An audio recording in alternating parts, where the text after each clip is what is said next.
एक अमीर घर की लड़की को फिल्म में काम दिलाने का झांसा देकर जबरन वेश्यावृत्ति के अंधेरे कुएं में ढकेल दिया गया और वही लड़की आगे चलकर लोगों की मसीहा बन गई। उन्हें बेघर होने से बचाया और वेश्याओं को सर उठाकर जीना सिखाया। आखिर क्या है उस महान हस्ती गंगूबाई की कहानी, जिसके इशारे पे बंबई का अंडरवर्ल्ड भी चलता था? चलिए देखते हैं। कहानी शुरू होती है काठियावाड़ के बदनाम गलियों से, जहां लोग अपनी हवस मिटाने के लिए आते हैं। एक घर के अंदर 14 साल की लड़की होती है जिसका नाम मधु होता है। मधु को एक आदमी उसे यहाँ 1000 रुपए के लिए छोड़कर चला गया था। कोठे की मालकिन उसे जबरदस्ती तैयार करती है और एक कस्टमर को अंदर भेज देती है, पर मधु उस कस्टमर से हाथापाई करने लगती है, जिससे कस्टमर खाली हाथ लौट जाता है। कई दिन बीत जाते हैं। मधु ने खाना पीना सब त्याग दिया, बस घर जाने की जिद पर अड़ी थी। कोठे की मालकिन हर प्रयासों से हारकर गंगूबाई को बुलाने का फैसला करती है। अब हम गंगूबाई को देखते हैं, जो दूध से भी सफेद लिबास पहने अपने रॉयल रॉयस से उतरती है। सबने सख्ती दिखाई, पर गंगू ने दुलार से पूछा, बेटा बता क्या दिक्कत है? मधु कहती है कि मुझे बस अपने माँ के पास जाना है। गंगू कहती है कि काठियावाड़ के चौखट पे जो भी अबला आती है उसके लिए सभी दरवाजे बंद हो जाते हैं। गंगू उसे अपनी कहानी सुनाती है कि कैसे उसे धोखे से काठियावाड़ लाया गया था। कहानी 12 साल पहले फ्लैशबैक में जाती है। गंगू एक अच्छे फैमिली से बिलोंग करती थी और उसके पिता एक जाने माने बैरिस्टर थे। वो एक हंसती खेलती लड़की थी, पर उसके सपने हिंदी फिल्मों में हीरोइन बनने के थे। फिल्म में काम दिलाने का झांसा देकर गंगू का आशिक उसे बंबई ले आता है और प्रोड्यूसर से मिलाने के बहाने शीला मौसी के कोठे पर पहुंच जाता है। कोठे में घुसते ही गंगू को असहजता महसूस होती है। वेश्याओं के रंगीन चाल, वीर्य की तेज गंध और लोगों की कटाक्ष हंसी उसे बेचैन कर देती है। वो समझ जाती है कि ये कोई फिल्म का सेट नहीं है, बल्कि एक गुमनाम जगह है जहां उसे नहीं होना चाहिए। वो अपने आशिक को ढूंढते हुए एक कमरे में आ जाती है, जहां उसकी मुलाकात कोठे की मालकिन शीला मौसी से होती है। शीला कहती है कि तुम्हारा आशिक तो दूसरे कमरे में रकम गिन रहा है, और जैसे ही गंगू कमरे में जाती है दरवाजा बंद कर दिया जाता है। कई दिन उस अंधेरे कमरे में गंगू रोती बिलखती रही। भूख से दम तोड़ने ही वाली थी, तभी मौसी आती है और कहती है कि मैंने तुम्हारे आशिक को कुल 1000 रुपए दिए हैं। तुम्हें क्या लगता है मैं तुम्हें छोड़ दूंगी? अच्छा होगा तुम तैयार होकर धंधे पर लग जाओ, नहीं तो यहाँ ऐसे भी कस्टमर हैं जो जबरदस्ती के भी पैसे देते हैं। अब गंगू के पास कोई चॉइस नहीं बचता। वो धंधे के लिए तैयार हो जाती है और बाहर कस्टमर के इंतजार में खड़ी हो जाती है। एक सहेली उसे सिडक्टिव पोज करना सिखाती है। मुंह से सीटी मारकर कस्टमर को बुलाना, ये सीखने में गंगू को वक्त नहीं लगता। कल तक जो लड़की हंसी ठिठोली करती थी, अब एक जिंदा लाश बन चुकी थी। शायद किस्मत को कुछ और ही मंजूर था। रात को शीला उसे उसकी पहली कमाई देती है। गंगू उस रुपए को आग में जला देती है और कहती है कि पैसे अब मेरे लिए कोई मायने नहीं रखते। उसी दिन से गंगू ने ठान लिया था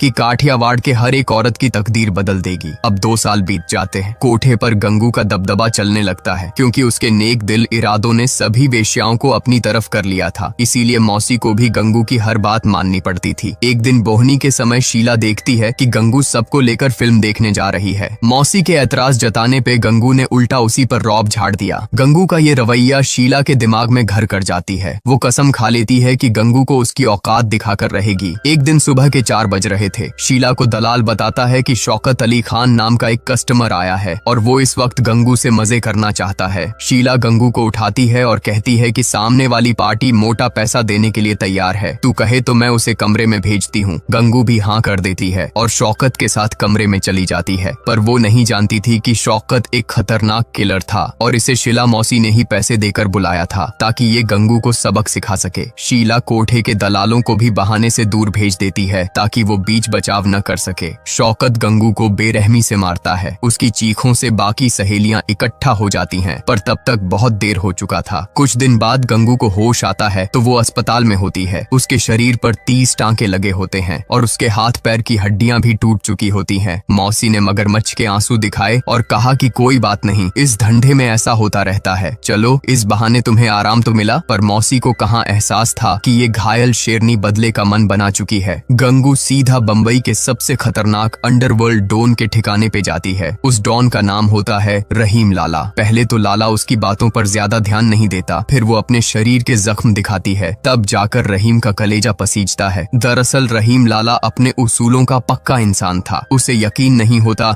कि कोई एक निहत्थे औरत को इतनी बेरहमी से कैसे मार सकता है। वो अपने एक शागिर्द को कोठे के बाहर तैनात कर देता देता है। कई दिन बाद शौकत दोबारा आता है। गंगू भी उसके साथ कमरे में जाने के लिए तैयार हो जाती है ताकि उसे थोड़े वक्त के लिए रोक कर रख सके। बाकी सहेलियां सरपट दौड़कर रहीम के आदमी को खबर देती हैं। पलक झपकते ही कोठे के बाहर एक रॉयल रॉयस आकर रुकती है। अंडरवर्ल्ड के काफिले को देखकर मोहल्ले के लोग दंग रह जाते हैं। रहीम के आदमी कमरे से शौकत को घसीटते हुए बाहर लाते हैं। फिर लाला उसके सर को बार बार कार के बोनेट पे पटकता है और उसे कुत्ते की मौत मारता है। रहीम के जाने के बाद गंगू शौकत की लाश पर पैर रखकर पूरे मोहल्ले के सामने अपनी रौब जमाती है। अब काठियावाड़ का हर एक आदमी गंगूबाई से खौफ खाने लगा और शीला मौसी की भी बोलती बंद हो गई। एक दिन मौसी की अचानक मौत हो जाती है और इस कोठे की सारी जिम्मेदारी गंगू पर आ जाती है। गंगू जैसे ही पावर में आती है वो सबसे पहले इस कोठे की रेवेन्यू डबल करने पर जोर डालती है। वो थाने के इंस्पेक्टर को बुलाती है और हफ्ता कम करने के लिए कहती है। दरअसल काठियावाड़ के हर एक कोठे से पुलिस 40% का हफ्ता वसूलती थी। पहले तो इंस्पेक्टर बहुत ऐंठ रहा था,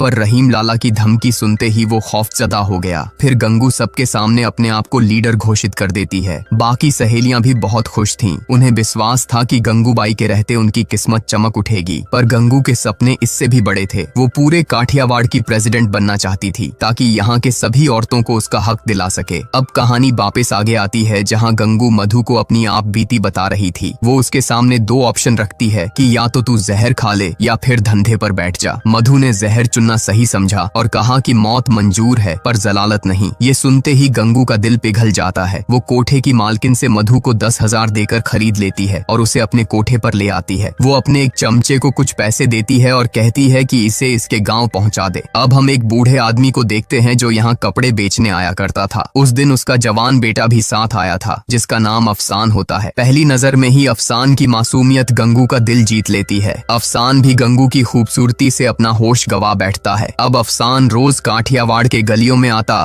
ताकि उसे गंगू की एक झलक मिल सके। गंगू भी मौका नहीं छोड़ती, वो उस पर डोरे डालती। कई दिन बीत गए। गंगूबाई और अफसान की आशिकी के किस्से काठियावाड़ की गलियों में मशहूर हो चुका था। अब गंगू के जिंदगी का सबसे मुश्किल मोड़ आता है। वो काठियावाड़ के प्रेसिडेंट इलेक्शन के लिए खड़ी हो चुकी थी, पर इस इलेक्शन की सबसे बड़ी उम्मीदवार रजियाबाई नाम की एक किन्नर थी जो पिछले 15 साल से प्रेसिडेंट रहती आ रही है। इसके विशाल काफिले को देख गंगूबाई समझ चुकी थी कि अगर इलेक्शन जीतना है तो कुछ बड़ा करना होगा। वो रहीम लाला से मिलती है और कहती है कि मुझे ये चुनाव जीतना ही होगा, तभी जाकर काठियावाड़ के लोगों की तकदीर बदलेगी। किसी औरत को जबरदस्ती वैश्या नहीं बनाया जाएगा, किसी को मारा पीटा नहीं जाएगा और वादा रहा कि विमेन ट्रैफिकिंग को जड़ से खत्म कर दूंगी, पर इसके लिए खूब सारा दौलत चाहिए। ये सुनकर लाला कहता है कि मांगो क्या मांगना है। वो कहती है कि मुझे अपने शराब के बिजनेस में पार्टनर बना लो। मैं हर एक कोठे पर शराब के ठेके लगवा दूंगी ताकि कस्टमर को सवाब और शराब एक साथ मिल जाए और इससे आपका मुनाफा भी दुगना होगा। रहीम उसे अपने शराब के बिजनेस में 40% का शेयर दे देता है और उसे अपनी रॉयल रॉयस की चाबी भी पकड़ा देता है। कुछ दिन बाद रजिया के कहने पर पुलिस वाले गंगू के कोठे पर रेड मारते हैं। इंस्पेक्टर कहता है कि अगर शराब का एक भी बोतल यहाँ मिला तो तुझे कम से कम 3 साल के लिए अंदर कर दूंगा। पर गंगू रजिया के इरादे अच्छे से जानती थी। उसने शराब के सभी बोतल को पहले ही छुपा दिया था। अब गंगू ने भी अपनी चालाकी दिखाई। काठियावाड़ में पहली दफा उसने लोगों को प्रोजेक्टर पर फिल्म दिखाया। उस वक्त लोग सिनेमा के दीवाने थे, इसीलिए सभी लोग चाव से फिल्म देखने बैठ गए। वहीं उस रात रजिया बाई का स्टेज शो होने वाला था, पर उसके शो की सारी कुर्सियां खाली रह गईं। गंगू ने रजिया को उसकी औकात दिखा दी थी, पर खेल तो अभी शुरू हुआ था। एक दिन गंगू की नजर एक लड़की पे पड़ती है जिसका नाम रोशनी होता है। उसकी माँ ने उसे एक पिंजरे में छुपा दिया था क्योंकि माँ एक वैश्या थी और वो नहीं चाहती थी कि उसकी बेटी पर किसी की बुरी नजर पड़े। तभी गंगू को एक आइडिया आता है। वो कहती है कि मैं इसकी शादी करवाऊंगी किसी अच्छे घराने में। रोशनी की माँ कहती है कि शादी, वो भी काठियावाड़ में, ये तो नामुमकिन है। गंगू कहती है कि पूरे मोहल्ले को दुल्हन की तरह सजा दो क्योंकि काठियावाड़ के इतिहास में पहली बार किसी की बारात आएगी। वो रोशनी को लेकर अफसान के घर रिश्ता लेकर जाती है। ये जानकर अफसान दंग रह जाता है। वो तुरंत इस रिश्ते से इनकार कर देता है क्योंकि उसकी चाहत गंगूबाई थी। अफसान के पिता भी इस रिश्ते से मना कर देते हैं। वो कहते हैं कि एक वैश्या को हम अपने घर की बहू कैसे बना लें। गंगू कहती है कि रोशनी वैश्या की बेटी जरूर है, पर ये बिल्कुल पाक है। इसे आज तक हमने लोगों की नजरों से बचा कर रखा। गंगू अपने साथ एक थाली भरकर सोना और कैश लाई होती है। इतनी सारी सारी दौलत देखकर वो ना नहीं कर पाए। कुछ दिन बाद अफसान की बारात बड़े धूमधाम से कोठे की चौखट पे पहुंचती है। लोगों को विश्वास नहीं हो रहा होता है कि इस गुमनाम जगह पर किसी लड़की की डोली उठ रही है, पर गंगू के लिए ये सबसे मुश्किल वक्त होता है, क्योंकि सत्ता के लिए उसे अपने प्यार की बलि चढ़ानी पड़ी थी। कुछ दिनों बाद इलेक्शन का रिजल्ट आता है और गंगूबाई काठियावाड़ की पहली फीमेल प्रेसिडेंट घोषित की जाती है। वो सभी महिलाओं से ललकार लगाती कि अब किसी को समाज से डरकर रहने की जरूरत नहीं है। पर कुछ दिन बाद काठियावाड़ पर एक बड़ा संकट आ पड़ता है। रहीम लाला गंगूबाई को बुलाता है। उसके साथ एक बिल्डर भी था। वो कहता है काठियावाड़ के बगल में एक स्कूल है और स्कूल की कमेटी ने सुप्रीम कोर्ट में केस फाइल कर दी है कि काठियावाड़ के लोगों को यहाँ से हटाया जाए, क्योंकि इनकी वजह से बच्चों पर गलत असर हो सकता है। गंगू भी ठान लेती है कि वो अपने बस्ती को उजड़ने नहीं देगी, क्योंकि वो अच्छे से जानती थी कि अगर यहाँ की औरतें बेघर हुई तो उन्हें समाज में कहीं जगह नहीं मिलेगा। अब काठियावाड़ के गलियों में आंदोलन शुरू हो जाता है। स्कूल के लोग वेश्याओं की बस्तियों को हटाने की मांग करते हैं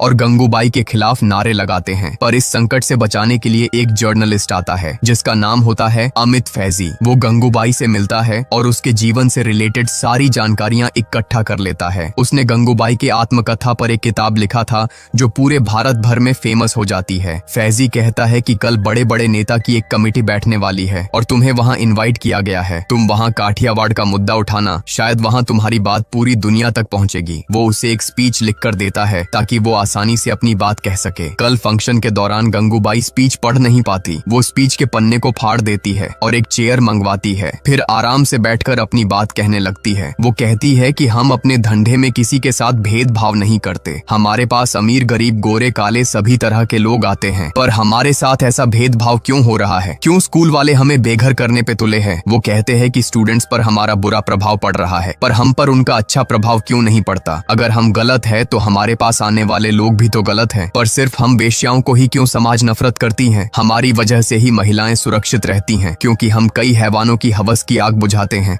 अगर हम नहीं रहे तो पता नहीं कितनी मासूम बहन और बेटियां इन हैवानों का शिकार बन जाएंगी। उसका स्पीच सुनकर सब लोग खड़े होकर तालियां बजाने लगे। इस स्पीच की वजह से गंगूबाई इतनी फेमस हो गई कि उससे मिलने खुद प्रदेश के मंत्री उसके कोठे पर आते हैं। मंत्री कहता है कि आप काठियावाड़ की लीडर हो, आप चाहे तो आने वाले अगले इलेक्शन में हमें कई वोटर्स दे सकते हैं। पर गंगू भी एक शर्त रख देती है कि सुप्रीम कोर्ट में चल रही काठियावाड़ को उजाड़ने की केस को वापस लिया जाए। मंत्री कहता है कि ये पावर तो मेरे हाथ में नहीं है, पर अगर आपने मुझे इलेक्शन जीतने में मदद किया तो मैं आपकी बात प्रधानमंत्री से करवा सकता हूँ। वही एकमात्र इंसान है जो इस केस को वापस ले सकता है। एक महीने बाद फैजी एक गुड न्यूज के साथ लौटता है कि प्रधानमंत्री से मिलने का डेट फिक्स हो चुका है। गंगू दिल्ली जाती है और प्रधानमंत्री से मिलती है। वो कहती है कि वेश्यावृत्ति को पूरे देश में लीगल घोषित कर देना चाहिए, जिससे समाज में पल रहे उनके खिलाफ नफरत खत्म हो जाए और वो भी सर उठाकर जी सके। प्रधानमंत्री कहते हैं कि मैं ये तो नहीं कर सकता, पर काठियावाड़ के खिलाफ चल रही केस को रद्द जरूर कर सकता हूँ। कुछ दिन बाद फैसला आता है कि स्कूल के द्वारा किए गए केस को रद्द कर दिया गया है। पूरे मोहल्ले में गंगूबाई का जुलूस निकाला जाता है। उस दिन गंगू कोई वैश्या नहीं रही, बल्कि वहाँ के लोगों की मसीहा बन चुकी थी। हर शख्स जो उससे नफरत करता था